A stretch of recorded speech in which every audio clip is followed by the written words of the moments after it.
귀한 찬양 감사드립니다. 우리 오늘 이 찬양을 통해서도 또 우리의 말씀을 통해서도 주님을 이전보다 더욱더 사랑할 수 있게 되길 주님의 이름으로 축복합니다.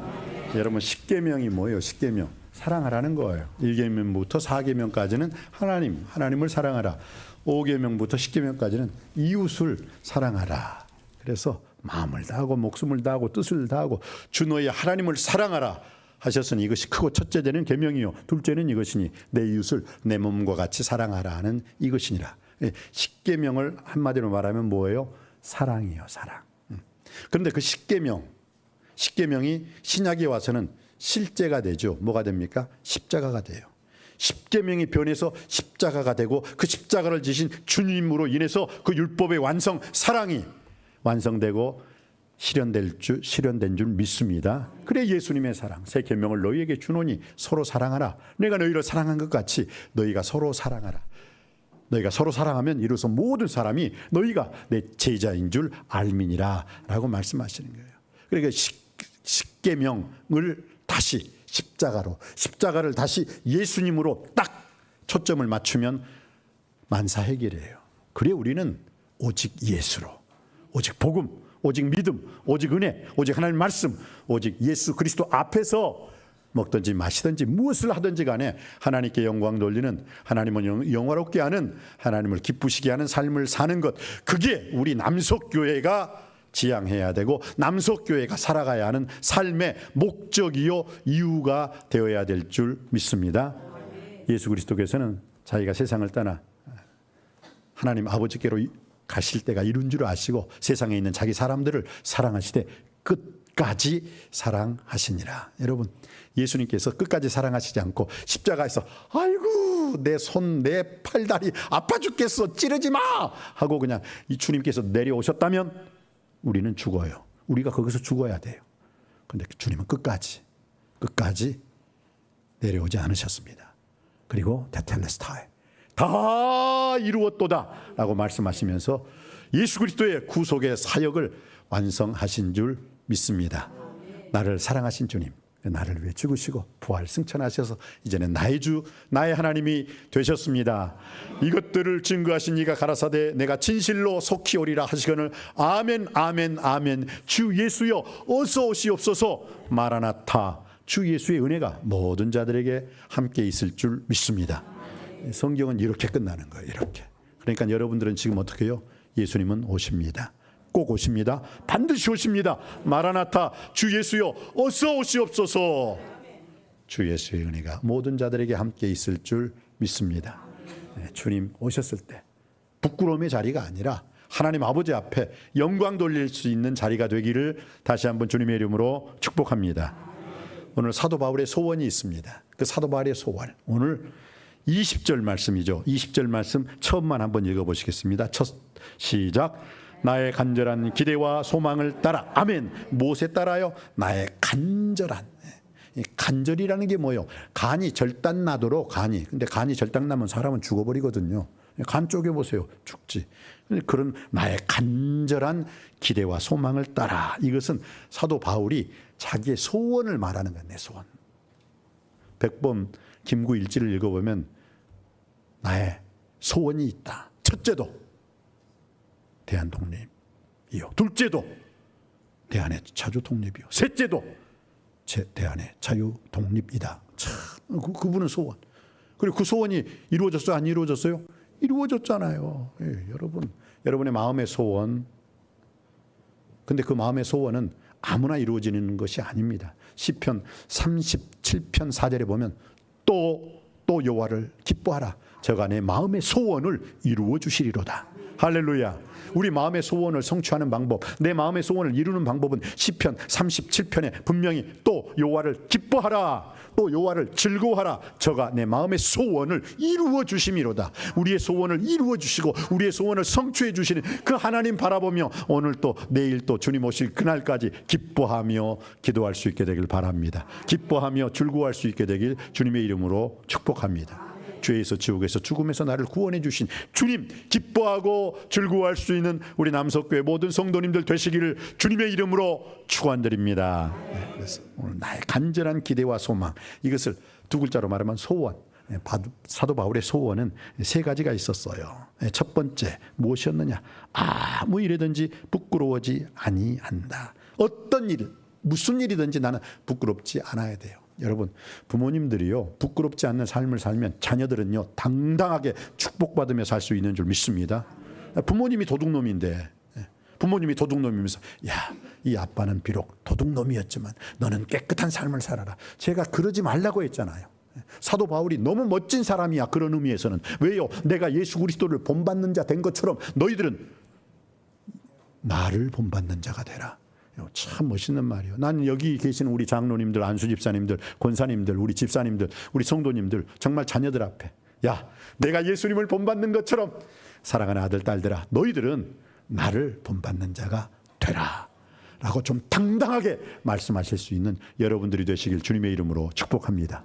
물론 목사님, 그럼 당신은 그렇게 자신 있게 살 수 있어? 하면은 솔직히 저도 그렇게 자신 있게, 야, 누리야 시원아, 아빠가 예수님 하나님께 영광 돌리는 삶을 살았듯이 너희들도 나를 본받아서 하나님께 영광 돌리며 살아라. 참 그렇게 자신 있게 말할 수는 없어요. 그런데 그렇게 되기를 힘써야 될 줄 믿습니다.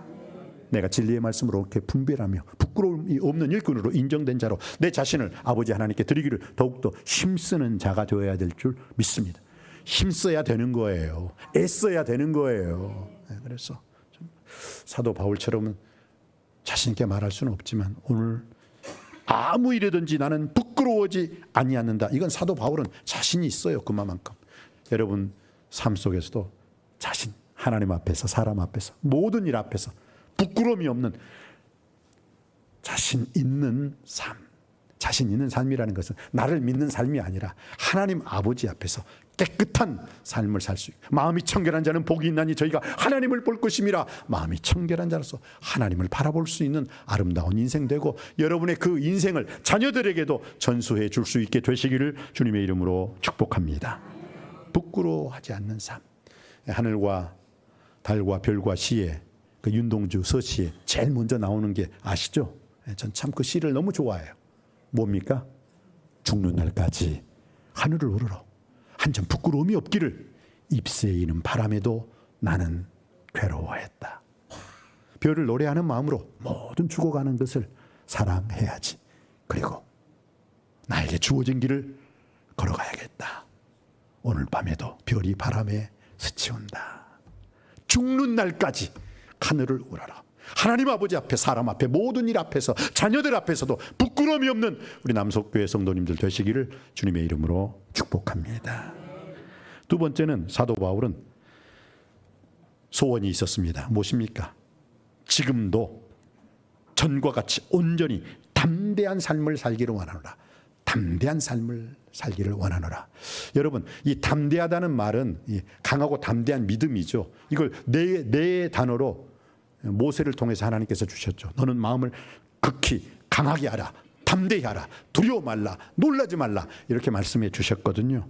여호수아 1장 6절로 9절에 보면요, 그 담대하라는 말씀이 계속 나와요. 계속 나와요. 이 율법책을 내 입에서 떠나지 말게 하며 주하로 그것을 묵상하여 그 가운데 기록한 대로 다 지켜 행하라. 강하고 담대하라, 두려워 말며 놀라지 말라.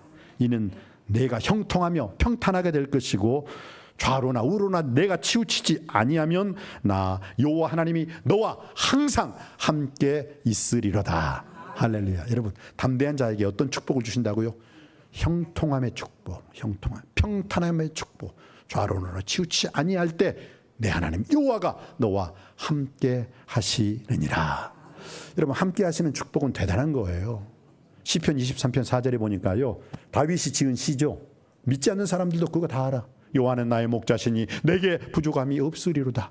그가 나를 푸른 초장에 누이시며 쉴 만한 물가로 인도하시는 도다. 내 영혼을 소생시키시고 자기 일을 위하여 의의 길로 인도하시는 도다. 내가 비록 사망의 죽음의 음침한 골짜기로 다닐지라도 해받음을 두려워하지 않을 것은 주께서 나와 함께 하심이라. 내가 죽음의 골짜기, 사망의 골짜기, 힘들고 어려운 골짜기를 다닌다 손치더라도 해 받지 않는 이유가 뭐라고요? 여호와께서 나와 함께 하심이라.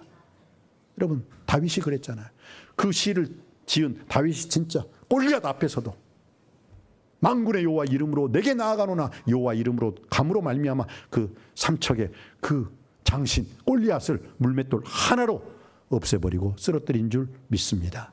왜요? 하나님이 나와 함께 하심을 믿습니다. 나는 믿노라. 그 하나님의 함께 하심을 믿고 나갈 때 여러분 앞에 골리앗도 당연히 무너뜨릴 수 있으리라 믿습니다. 사드락 메삭 아벳느고는 어땠어요? 그네들이 나이가 많은 나이가 아니었어요. 젊은 나이였어요. 그런데도 어떻게 해요? 나는 사신 우상에게 절하지 않습니다. 그리함으로 말미암아 어떻게 해요? 우상 앞에 절할 수 없다. 나는 사람 앞에 절할 수 없다. 그러므로 말미암아 풀무불에 들어갔어요. 풀무불은 지금으로 말하면 그 포항제철 그 용광로 있죠. 그거보다 더 뜨거운 게 풀무불이잖아요. 풀무불. 쇠도 녹여버리는 불. 그걸 사람을 집어 던지면 어떻게 되겠어요? 그냥 없어져 버리는 거죠. 그런데 어떻게 했어요? 나는 만군의 여호와 하나님을 버릴 수 없도다. 오직 만군의 여호와 하나님께만 경배하고 찬양하고 그를 섬기겠노라. 그렇게 잘 믿었다는 이유로 잘 믿었다는 이유로 어떻게 해요? 풀무불에 들어갔잖아요. 집어 던져버렸잖아요. 근데 어떻습니까? 사드락 메삭 아벳느고가 풀무불에 들어가기 전에 이미 예수의 영이 그들을 다 받아주신 줄 믿습니다. 먼저 주님이 들어가 계셨어요. 여러분의 인생 속에서 아무리 풀무불과 같이 엄청난 일이 닥친다 손치더라도 예수님이 먼저 가 계셔서 다 해결해 주실 줄 믿습니다. 다니엘은 어때요? 다니엘은 하나님이 나와 함께 하심을 믿습니다. 그 믿음으로 사자굴에 떨어졌지만 사자의 뱃덩이를 비계 삼아가지고 탁 살았고, 오히려 다니엘을 해하려고 했던 다니엘을 고소하고 고발했던 자들은 어떻게 해요? 사자굴에 집어 던져지자마자 땅에 떨어지기도 전에 사자가 그의 뼈들을 아그락 해가지고 죽여버렸다는 것. 하나님의 살아계심을 믿으시기 바랍니다. 하나님의 함께 하심을 믿으시기 바랍니다. 하나님의 축복하심을 믿으시기 바랍니다. 이렇게 다니엘에 함께 하신 하나님, 사드락 메삭과 함께 하신 하나님, 다윗에게 함께 하신 그 하나님께서 여러분에게도 함께 하실 줄 믿습니다. 그 함께 하신 임마누엘의 신앙으로 당당하게 오늘 또 기뻐하며 감사하며 승리할 수 있게 되길 주님의 이름으로 축원드립니다. 그러하기 위해서는 담대한 신앙을 달라고 해야 돼요. 오늘 보세요. 아무 일이든지 부끄러워하지 아니하고 지금도 전과 같이 온전히 담대하여, 담대한 자에게 하나님께서는 형통의 축복을 주십니다. 평탄의 축복을 주십니다. 하나님이 함께 하시는 축복을 주십니다. 그리고 담대한 자에게 어떤 축복을 주시냐면요, 히브리서 10장 35절에 보니까 그러므로 너희 하나님 앞에서 너희 담대함을 버리지 말아라. 뭘요? 담대함을 버리지 말라. 이것이 너희에게 큰 상을 얻게 하시느니라. 담대함을 버리지 않고 내가 담대한 신앙을 가지면 어떻게 해요? 큰 상을 하나님이 허락해 주십니다. 너희 담대함을 버리지 말라. 이것이 큰 상을 얻게 하느니라. 그 말씀 아멘 하심으로 다 받아 누리시길 바랍니다. 세 번째는 담대한 자에게 하나님은 어떤 축복을 주신다고 했습니까? 요한복음 16장 33절입니다. 세상이 줄 수 없는, 세상에 할 수 없는 평안을 내가 너에게 주노라. 세상에서는 너희가 환난을 당하나 담대하라, 담대하라, 담대하라. 내가 세상을 이겼노라. 할렐루야. 담대한 자에게 세상을 이기는, 원수 마귀 사탄을 이기는 승리를 허락해 주실 줄 믿습니다. 세상을 이김은 이것이니 곧 우리의 믿음이니라. 바로 이 세상을 이기는 담대한 이 믿음으로 여러분들도 당당하게 승리하는 이기는 신앙이 되시길 주님의 이름으로 축원드립니다. 그래서 우리는요, 사도 바울의 간절한 기대와 소망, 사도 바울의 소원은 첫 번째 뭐라고요? 어떤 일이든지 부끄러움이 없는 삶을 살겠다. 두 번째 어떤 일? 온전히 담대한 신앙을 통해서 하나님께 영광 돌리겠다. 그리고 세 번째, 사도 바울은 자기 삶에 그 소원이 있었습니다. 자, 이제 20절 말씀 다시 한번 다 같이 20절 21절 말씀 다시 한번 받들어 읽습니다. 시작. 나의 간절한 기대와 소망을 따라 아무 일이든지 부끄러워하지 아니하고 지금도 전과 같이 온전히 담대하여 살든지 죽든지 내 몸에서 그리스도가 존귀하게 되게 하려 하나니 이는 내게 사는 것이 그리스도니 죽는 것도 유익함이라. 아멘. 자, 사도 바울의 나의 간절한 기대와 소망, 사도 바울의 소원은 첫 번째, 어떤 일이든지 무슨 일이든지 부끄러워하지 않는 삶을 살겠습니다. 두 번째, 온전히 담대한 삶을 살겠습니다. 여기까지 들으셨어요. 그리고 사도 바울의 마지막 세 번째 소원이 뭐예요? 예수 그리스도가 내 삶 속에서 존귀하게 되기를 원합니다. 존귀한 인생. 여러분 성경에 시편에 그런 말씀이 있어요. 어떤 말씀이 있습니까? 시편 49편 20절 말씀에 사람은 존귀하나 깨닫지 못하면 멸망하는 짐승 같도다. 좀 미안합니다. 한번 옆 사람에게 당신은 짐승이에요? 사람이에요? 한번 물어볼래요? 당신은 짐승이에요? 사람이에요? 민망하면 내가 물어볼게. 당신은 짐승이에요? 사람이에요? 네, 사람이죠. 아담한 우리 남석교 이쁜 사람들이 여기 모여 있는 오늘 하나님께서 이 아담하게 예배드리는 여러분들에게 하나님께서 큰 은혜, 큰 능력, 큰 복 주실 줄 믿습니다. 분명히 사람은 존귀해요. 존귀하게 하나님께서 사람을 지으셨습니다. 하나님의 형상대로 지으셨습니다. 그럼에도 불구하고 사람은 존귀하나 그러나 깨닫지 못하면, 은혜 받지 못하면, 능력 받지 못하면, 하나님 말씀대로 살지 못하면 멸망하는 짐승이로다. 그래서 우리 동기가 뭐예요? 여섯째 날 인간하고 짐승하고 같이 지었잖아요. 그래서 함부로 짐승 학대하지 말라고 했잖아요. 군대에서도 동기생을 얼마나 귀중하게 여기는데, 야, 쟤 163기야. 그러면 너 몇 기냐? 163기인데, 아이고 동기야 동기. 아주 뭉친다고요. 뭉쳐. 그럼 우리는 어떻게 해요? 우리도 마찬가지지. 야, 개야, 강아지야. 우리 교회 지키는 그 고양이 제가 해줬잖아요. 함부로 고양이 발로 차지 말고, 강아지 함부로 발로 차지 말고. 우리 동기야, 우리 동기. 그런데 주님께서는 너가 사람답지 못하면, 너가 하나님께 영광 돌리는 삶을 살지 못하고 하나님의 영광을 가리우면 짐승이야. 짐승. 알았니? 저는 플란다스 개를 볼 때마다 하나님의 형상이 그 속에 없는데도 불구하고 어떻게 해요? 주인을 위해서 죽는다니까요.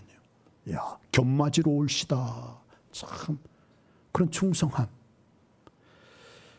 저는 여러분에게 오늘 그리스도가 존귀하게 되는 그런 삶을 살 수 있게 되기를 여러분 주님의 이름으로 축복합니다.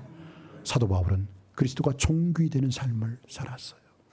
사도 바울은 예수님을 모른다고 3번이나 부인했지만 결국은 회개하고 변하여 예수 그리스도의 수제자의 삶을 살게 된 줄 믿습니다.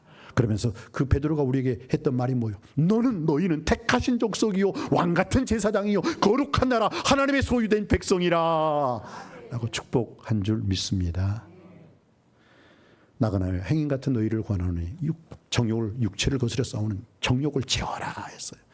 우리가 유혹 욕심을 따라 썩어져가는 구습을 쫓는 옛사람을 벗어버리고 오직 심령으로 새롭게 되어 하나님을 따라 의와 진리의 거룩함으로 지으심을 받은 새 사람, 누구든지 그리스도 예수 안에 있으면 새로운 피조물이라. 이전 것은 지나갔으니 보라 새 것이 되었도다. 예수 그리스도 안에서 새 생활, 새 삶, 새 마음으로 살 수 있게 되길 주님의 이름으로 축원드립니다.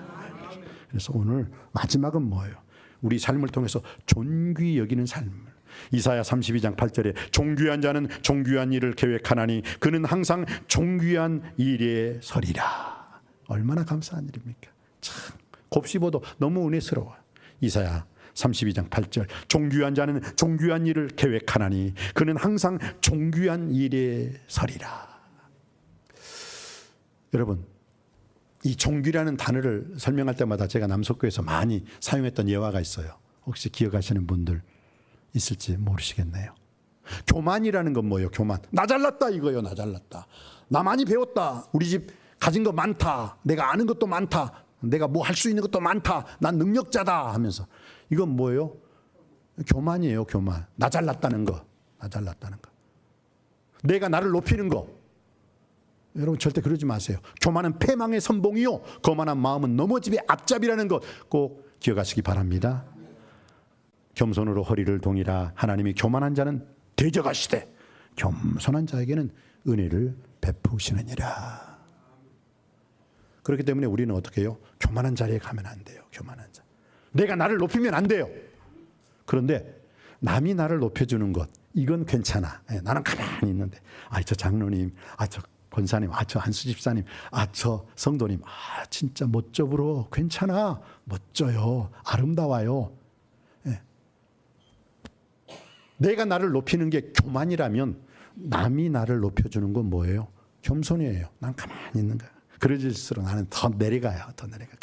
근데 그럴수록 또 나를 높여주네. 남이 나를 높여줄 수 있는 그런 겸손한 인생 되시길 주님의 이름으로 축복합니다. 그러나 가장 중요한 건 뭐예요? 하나님이 여러분을 높여주는 존귀한 인생. 존귀라는 것은 사람이 아니라 하나님이 여러분을 높여주는 그런 인생이 존귀한 인생이 되는 줄 믿습니다. 그래서 오늘 주님께서는 우리에게 뭐라고 말씀하고 있습니까? 사도 바울의 간절한 기도와 소망은 세 가지가 있습니다. 사도 바울의 소원은 세 가지가 있었습니다. 무엇이었습니까? 아무 일이든지 부끄럽지 않는 삶을 살게 하여 주시옵소서. 아버지로서, 어머니로서, 자녀로서, 부모로서, 크리스찬으로서, 교회에 맡은 바 장로로의 직분으로서, 안수집사 권사의 직분으로서, 성도의 직분으로 부끄러움이 없는 삶 살게 하여 주옵소서. 두 번째는 온전히 담대한 삶을 살게 하여 주시옵소서. 세 번째는 주님, 제가 예수 그리스도를 존귀 여기고 주님을 높임으로 말미암아 주님으로부터 제 인생도 높임을 받는 존귀한 인생 되게 하여 주옵소서. 이런 인생이 되시기를 주님의 이름으로 축원드립니다. 기도하시겠습니다. 나의 간절한 기대와 소망을 따라 아무 일에든지 부끄러워하지 아니하고 지금도 전과 같이 온전히 담대하여 살든지 죽든지 내 몸에서 그리스도가 존귀하게 되게 하려 하나니 이는 내게 사는 것이 그리스도니 죽는 것도 유익함이니라. 오 주여, 이 말씀 그대로 우리 모두 존귀한 인생이 되어 먼저 하나님을 높이고 하나님께 높임받는 존귀한 인생 되게 하여 주옵소서. 예수님의 이름으로 기도드립니다. 아멘.